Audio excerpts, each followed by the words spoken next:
Welcome to today's artifact. I'm Professor Bob, and I know it's been a while.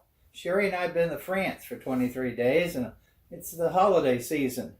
But I wanted to put something out for you that might be of interest for you later on, or for those of you who are doing genealogical work. It's what I call the History Project. Now, these are things that I produced as I grew up. I always liked the printed matter, printed material. You go back and you could go find a library that had like Time Magazine and Newsweek, and on the shelf from the 20s and the 30s, the kind of information that you could get that you could use in class, which is priceless, because so much of that disappears. Oh, it goes into microfilm. And then you got to go to the gnomes in the library and ask them to please take my cold gold coins and take me into the vault, okay? But you can be doing something that some people will think you're crazy. So I'm going to show you some craziness. Now I'm standing in front of the set of bookcases that deals with basically World War I, World War II, and the era up to present. I'm going to reorganize the library after Christmas. I've got some new helmets coming and some other things. But I'm going to talk about specifically what is in this case right here. And I'll be showing you a close-up of it, and then go down the shelves and show you where everything is. But what I had done, when I was nuts, okay? When I was 10 years old, I thought it'd be really cool to find something that I could follow historically that was happening and keep all the information.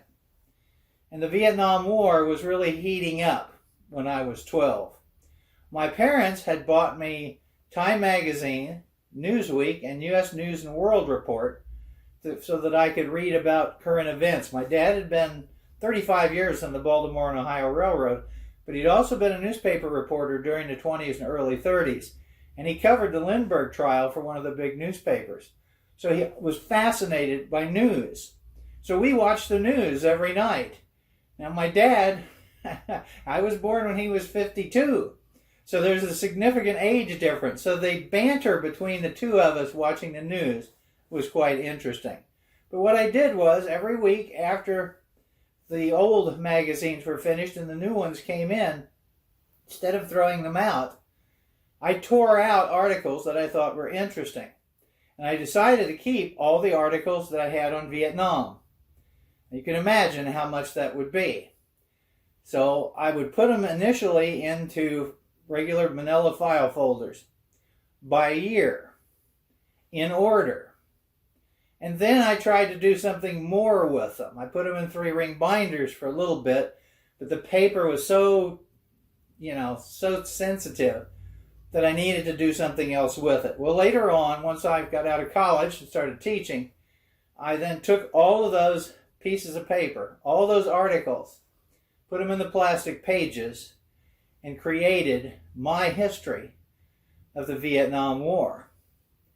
And it's been invaluable to me teaching classes. I've had faculty members borrow copies of articles and things that you can, because you can go through the whole war. You can actually turn pages and go, this is the spot where the news media became anti-war.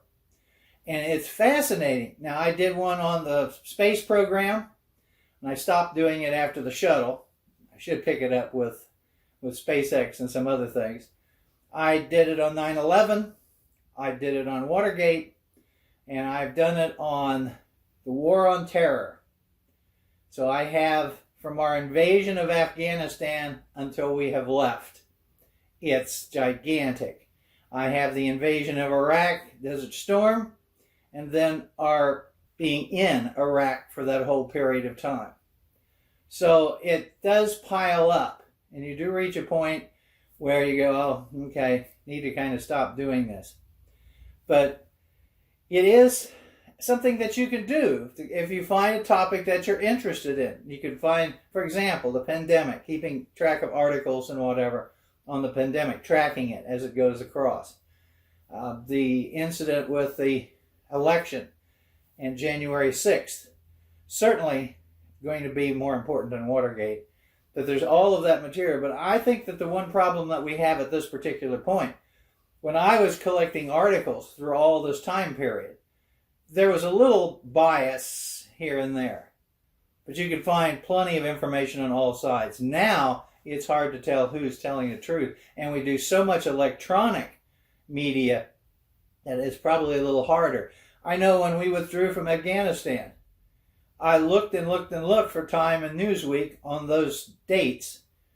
They basically did nothing. I had to buy extra. I picked up a couple of magazines from Europe and used them to finish up that piece of it.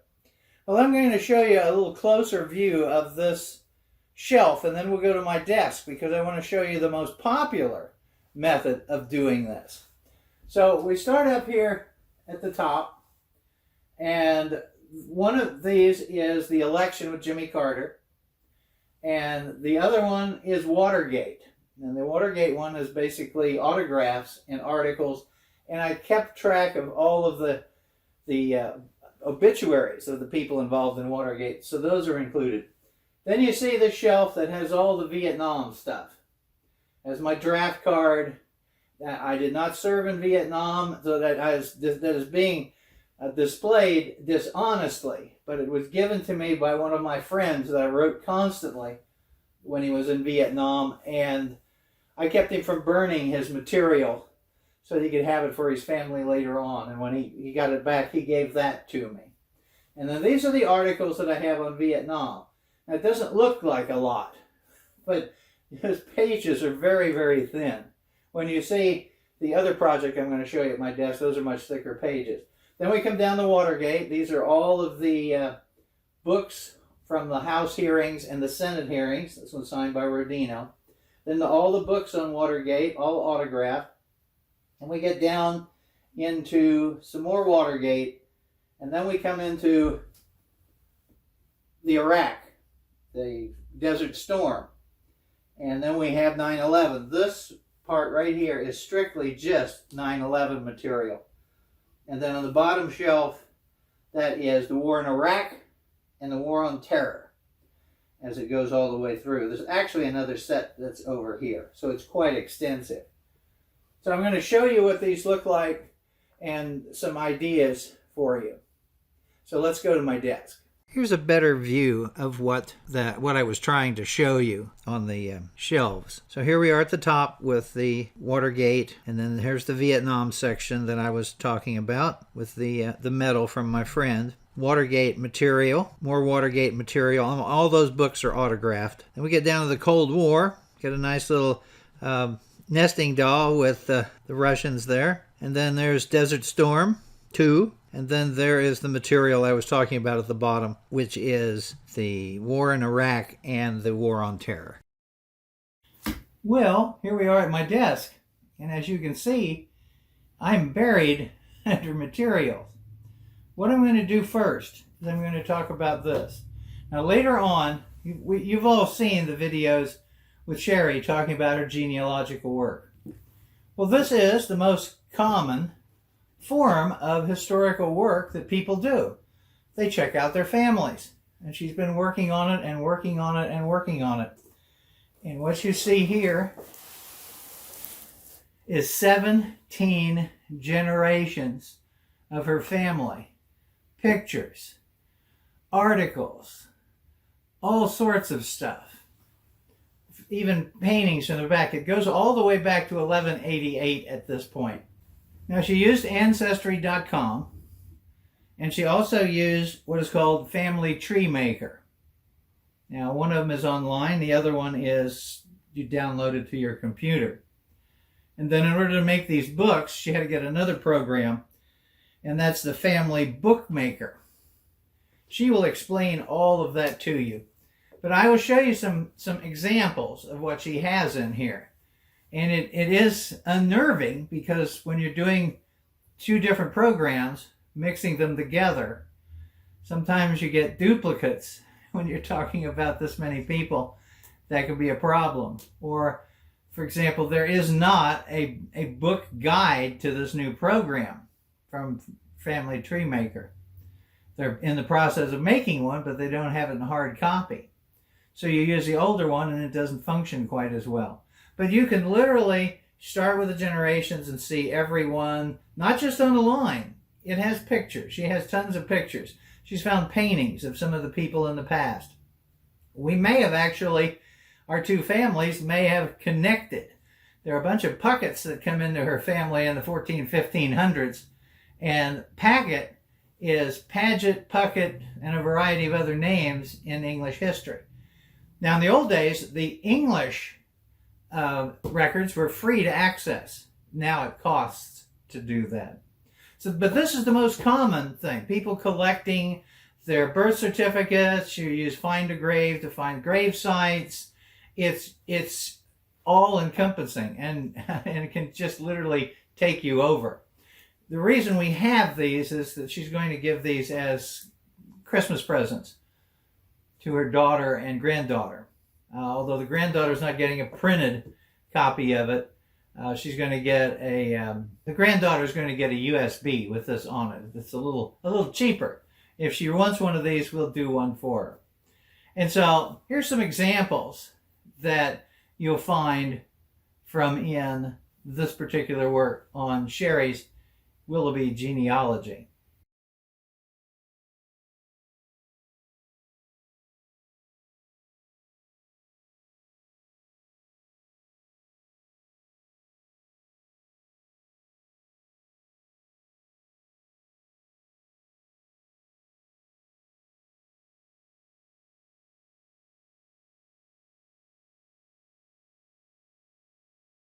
Now we come to Vietnam. Now, this particular folder, which has all of these plastic paged articles in here, this one starts in 1965. So I began really collecting these from 1965. I'm 13 at the time. And all of the material that goes before it are various magazines that cover the period actually from 1950 to 1964. And again, at the end, I will show you some examples of some of the articles that you'll find in here. But if you're looking for anything, you just go page through, and here's an article entitled "The Truth About War in Vietnam," and that is from 1965. And it has maps and photographs and an article that says, "At Home, Growing Pressure for a Big War." And that later on you'll end up with it having, you'll find articles that, will this be another Korea? And so forth and so on. But it has information that's just stunning. So that was 65. You can see the involvement in 1966 grows significantly. And then we have 67. At one point, I put these all in a great big 3-ring binder and put battle notes on them. I was collecting battles frequently, not necessarily all of the social issues, because I was a military historian. But that would have that position. And then you come to the year. That is 1968. Now this one has not been put into this folder because it's huge. This is the turning point year. This is after there's a light at the end of the tunnel. And we have the incredible Tet Offensive. And now we start getting photographs, hard war photographs. And they show everything that goes on. I've got these are all marked. Here's the bodies being picked up off of the grounds at the U.S. Embassy and the siege of the U.S. Embassy. This was a nightmare. And this is, of course, the year that the media really turned on the U.S. government. So now you're starting to, you find pictures. You have all sorts of things coming in here, and I'm going to show you a close-up view of this. This is, I'll use this when I'm giving you examples. This is the famous scene that I watched live on evening news. of a Viet Cong suicide squad member being handed over to the chief of police, who hauls him out in the street and blows his head off. That was considered an atrocity. That was considered horrible. And it was. But the facts never really came out on that. The facts really didn't come out on that picture until after the 1970s. Because the man in that picture came to the United States and he opened a Vietnamese restaurant not far from the Capitol building. Somebody found out who it was. They wanted him arrested and tried for war crimes.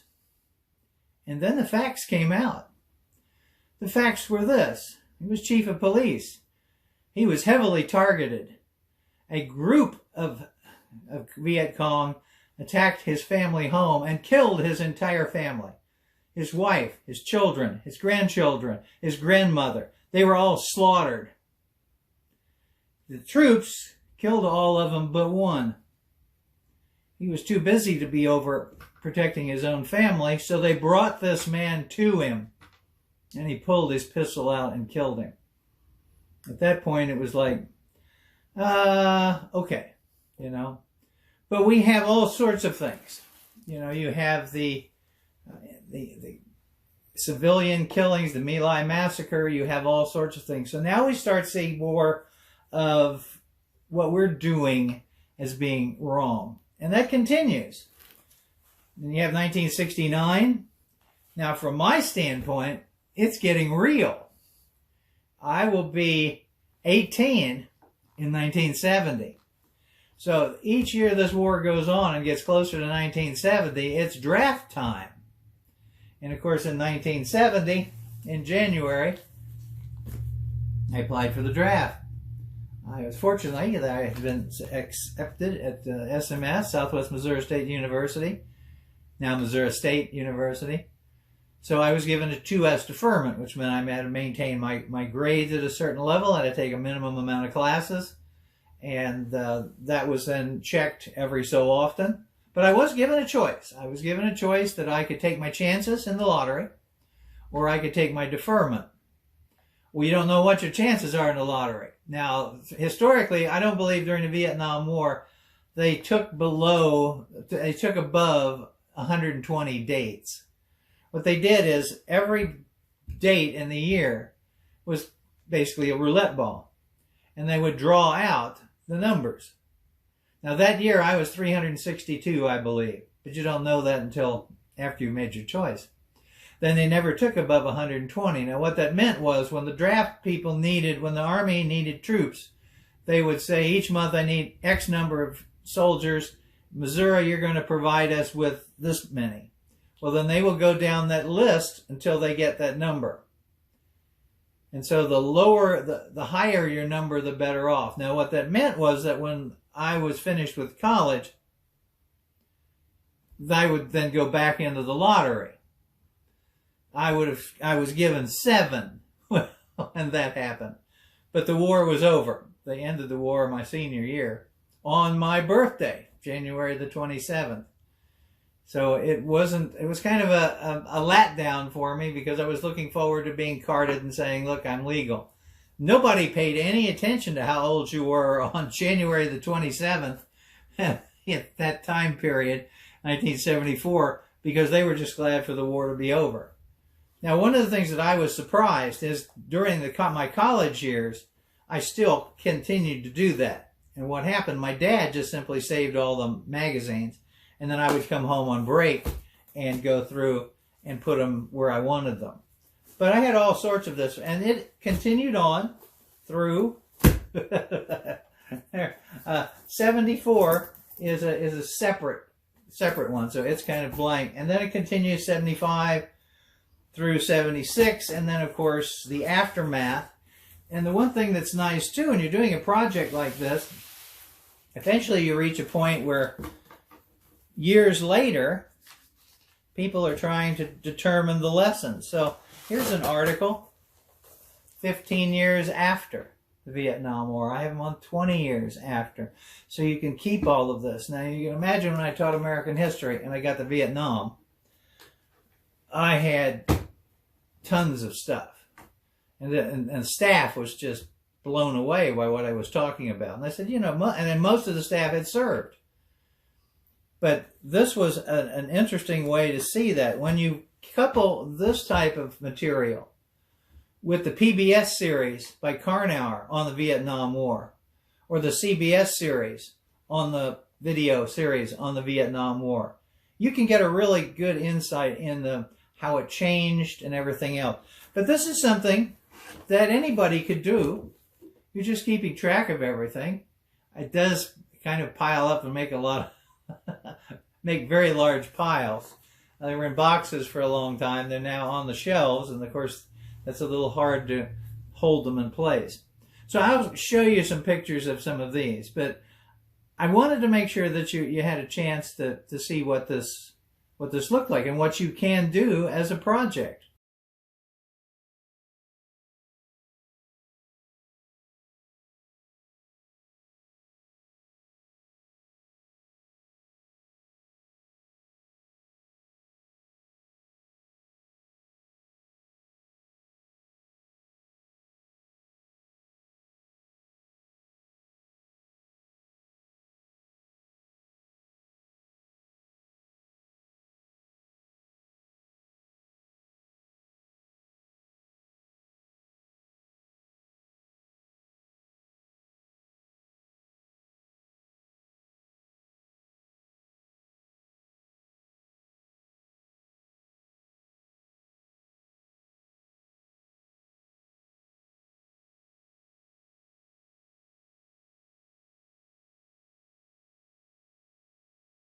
I've been doing podcasting on history for over 15 years. I've got over 4,000 shows, and I've done CDs, which of course can be sent out as USBs. So if you would really like to get more on history for free, then come by my website, as you see here, historyaccordingtobob.com, and see what's there. So thank you very much again. I've been doing podcasting on history for over 15 years. I've got over 4,000 shows, and I've done CDs, which of course can be sent out as USBs. So if you would really like to get more on history for free, then come by my website, as you see here, historyaccordingtobob.com, and see what's there. So thank you very much again.